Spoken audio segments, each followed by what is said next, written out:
Well, there is no doubt that you've sung today's guest songs many times in your church or in your car while you're driving down the road. And I want you to listen to this staggering statistic. His songs have gathered a whopping 500 million listens from around the world. You know, the other week, something I posted got 275,000 views, and I was like, that's right, I'm the man. And then I get to this guy, 500 million. That is amazing. That's the blessing. That's the favor of God. He currently resides in California, but he hails from the mighty city of Belfast in Northern Ireland. And that's a place that's dear to my heart because my wife's mom and family are from there. And today he joins us to talk about life as a worship leader and a songwriter, and about his solo record featuring 25 songs. So please welcome Benjamin William Hastings. Welcome to the show, man. Hello. Thank you for having me. That was a kind, long introduction. I know. It's kind of weird, like, to hear these things about yourself, but they're true. You did these things. This is your life, right? Yeah, it's true. Yeah, but that was very nice. Thank you. Yeah. Well, before we came on, live to do the interview, I was telling you, and I thanked you because I didn't think I would get a chance to do this in person. I wrote a book years ago called Story in the Stars, and it was all about how God uses the stars to tell us the story about Jesus. And then your song came out with that verse that says, if the stars were made to worship, then so will I. So I want to take this opportunity to say thank you for writing that song for me and for the world. I appreciate it. Yeah. Thank you. I mean, it's so cool. I love that. I love how God does that, the serendipity of moments and how certain things can kind of collide like that. And that's cool. I need to check out your book.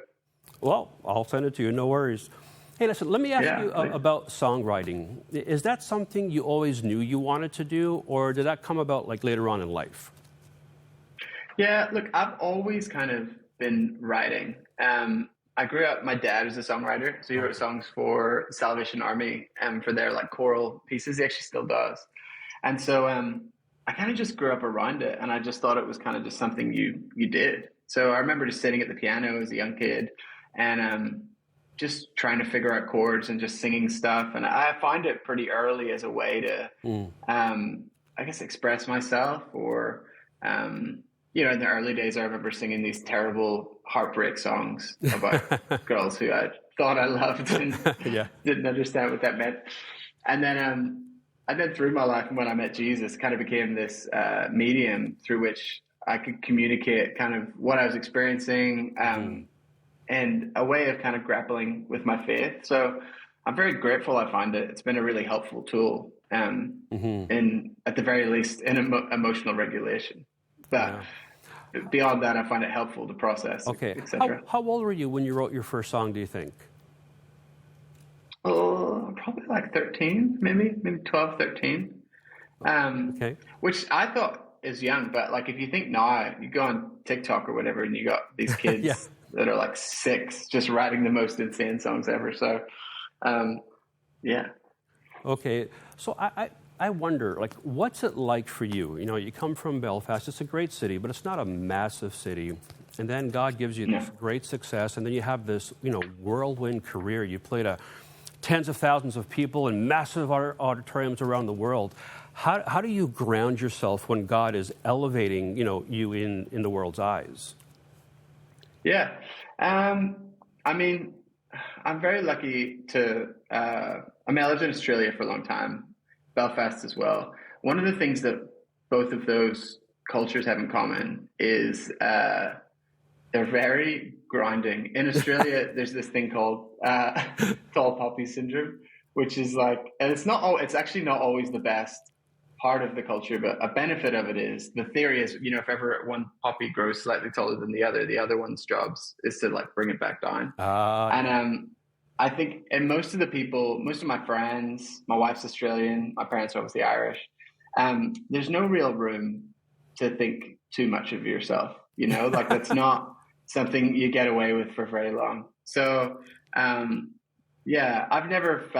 I'm very grateful for everything that I've got to be a part of and really honored. But I don't think I've ever stood there and been like, oh, wow, look how good I am. If anything, I've always find it humbling when we're doing something, say it is in an arena, and it's like, I look around and I'm like, well, only God could have done this. Like I didn't get here myself. And to be honest, that's sometimes how I deal with like nerves, or if I'm anxious about a night, I'm like, okay, well, I didn't do this. This wasn't my doing. So if God made all this happen, then I'm probably going to be able to do it. I'm going to be able to get through the night.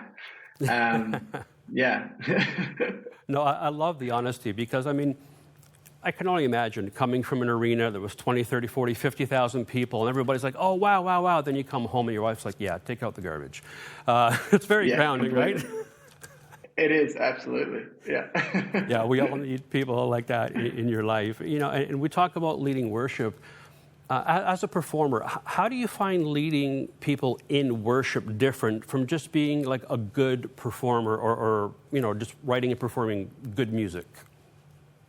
Yeah, I think there's definitely there's similarities in like a great performer. They're reading the room, they're engaging with it. But I think the thing about worship is there's this kind of I guess this shared experience, even more so than great performers again kind of do this, but there's this shared experience where it's like they're not looking at me and I'm not looking at them. It's like collectively we're taking this thing, this song, this moment, and we're trying to point it to God together. And so that's one of the things I love about leading worship, is that you can kind of feel and sense a room, and you can say, okay, this is where it is. I think this is where we need to go, or I think this is going to be helpful, or this is going to be helpful. And collectively, we're all sharing in that in order to point upwards, which I think is a really cool, beautiful thing. There's really nothing like it. And you feel that in worship music. I think there's something in it. There's something different about it. Yeah, I can't imagine what it must be like, you're in a hotel room somewhere on the road, or you're at home and you get this little jingle in your head. Oh, I think that's kind of a cool little rhythm. Oh, here's a lyric or a verse that's been in my heart. And you put it together, and you know that there's something special there because God gave it to you. But then when you get on the stage and you have just all these people worshiping God with you, that's got to be an incredible feeling as a songwriter. It is, actually. It's like it's really hard to describe or explain. But one of the things I think most interesting about it is the songs almost become them. They take on a life of their own. Like there's a point. I imagine, my kids are young, but I imagine it's similar to like sending a kid off to college, and you're like, you'll always be my kid, but like you're off, like you have your own life now. You're doing your own thing, and that I always find really interesting. It's like, say I go to a church and all of a sudden they're maybe singing a song that I played a part in, and you're like, it's almost like, oh, what are you doing here? Like I forgot about you. And so it's really cool actually getting to be a part of that journey. And that first moment where people sing a song and catch it is really special. And on the flip side, I think congregations are the best. It's the best like A&R. It's the best label you'll ever have, in the sense that they immediately tell you whether a song is good or not. Like, because it's based on the velocity of their singing. So there's been times where you bring a song and you think it's really good, and then it's in a second, oh no, this is terrible. Or on the flip side, maybe a song you're like, I don't know about this, let's give it a go, and then all of a sudden it just kind of catches. So it is it's a really fun, sort of beautiful experience. Yeah, well, it's been awesome that you've shared, this gift with the world, and you've done so many collaborative things. But now you've had a chance to do a solo album, and 25 songs. That's a lot.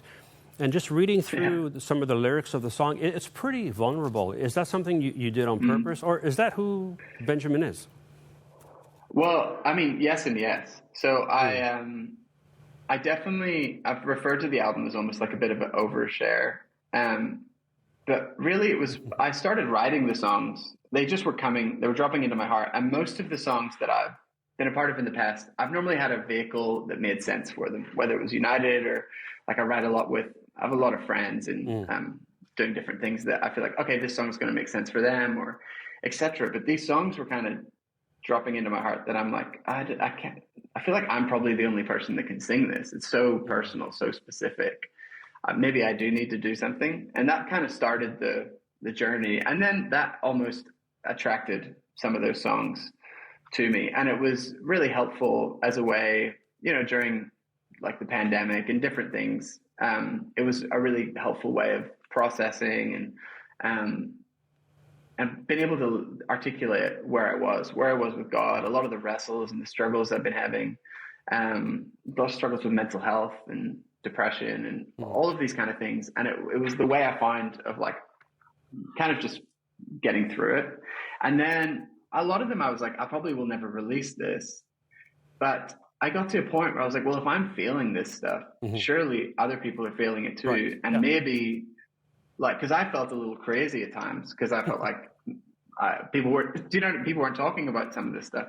So I'm like, well, maybe it'll help someone else feel a little less crazy if I just say it. And then, but it was, some of them are very vulnerable, and it was semi kind of nerve wracking but when I put them out. But it's been really encouraging to see the response. People have been grateful for the vulnerability, and actually very few people have I can't really think of anyone that's criticized it or pointed a finger. And I'm sure they're out there, and maybe they've just decided to be silent, which I'm grateful for. But I haven't had much kickback, if that makes sense, to my it does. Surprise almost, because vulnerability breeds trust. When you're open and you're honest and you kind of share what's going on, people buy into that because they're like, hey, me too, I feel that too.